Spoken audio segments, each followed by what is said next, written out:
As General Secretary of the National Council of Churches, I'm grateful to the Council's Committee on Public Education and Literacy for raising awareness of the need for and the importance of public education reform in this country.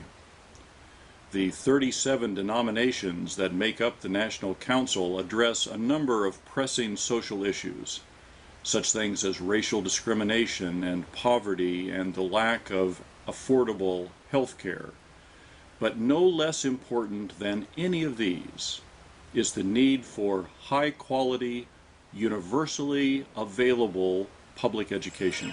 I think one of the major challenges in our country is that we are caught in these debates that are more about structure than substance. It's not a debate of pro-charter or anti-charter. It's the reality that charters only educate 4% of our students across the country. There's a very strong narrative that I call the corporate reform narrative. And the corporate reform narrative is represented very well by a movie called Waiting for Superman. And Waiting for Superman makes the assertion throughout its presentation that the public system is hopelessly broken and that the only way to help solve the problems of our society is to create more and more privately managed charters. Today, something like 3.5% of American children are in charter schools. With a lot of effort, it might go up to 5%, could even be 6%. Maybe someday it might be 10%. And so we have this, what some people would call a lifeboat strategy, pick off one child at a time, very often by skimming the best kids from the poorest communities, destabilizing, delegitimating a major public institution, public education. But the corporate reform narrative assumes that the free market will always be more successful than the public sector. And I'm a very strong believer in the virtue of a free market for producing goods and services. Free market is great for that. But there are places where the free market doesn't belong. And we have to maintain a strong public sector for our most important services. And that I would include not just education, but the fire department, the police department, the military, public education, public beaches, national parks, public libraries, and public hospitals. There are many, many things in life that cannot be turned into a free market. Not only those vital public good services that I've described, but there are things like faith. I mean, your faith is not something that belongs in the free market. Family is not something that we don't have metrics to say, my family is better than your family. This child is better than that child. I don't have a metric for comparing them, and yet we're using this data-driven approach to things that really should be matters of human judgment. And it's corrupting public services in the public sector. The first principle in education is a love of learning. And the teacher who is best at that is the best teacher, only I don't know a metric for measuring that. The most important things in life do not have metrics.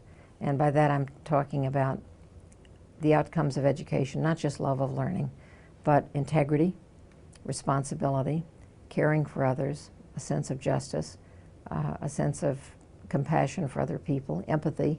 There is no serious public thinking today about ways to systemically improve public education for all kids.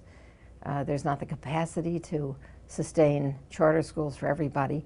And even if we were to suddenly break up public education into 1 million charter schools, by all the research that I've seen, it would produce no better results. How do we recruit and retain, provide the supports necessary for highly effective teachers? How do we ensure that every child who walks into a classroom is going to receive a college preparatory curricula and by grade 12 will have the opportunity to choose college or career?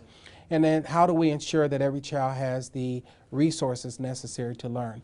Those are the big issues we need to address, not working on the fringes, not maintaining the status quo, and not highlighting small islands of success. But we need to take on the comprehensive, tough issues. What I've learned from watching what's happening in New Orleans, which is like the most charter-heavy city in the country, is that the charters actually, that there are many children they don't want.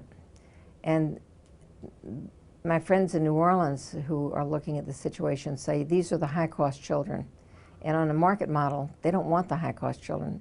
So this is, in effect, creating a two-track system. And even in a city that's heavily minority, it's reproducing something that we thought we got away from with Brown versus the Board of Education. One set of schools for the haves and another set for the have-nots.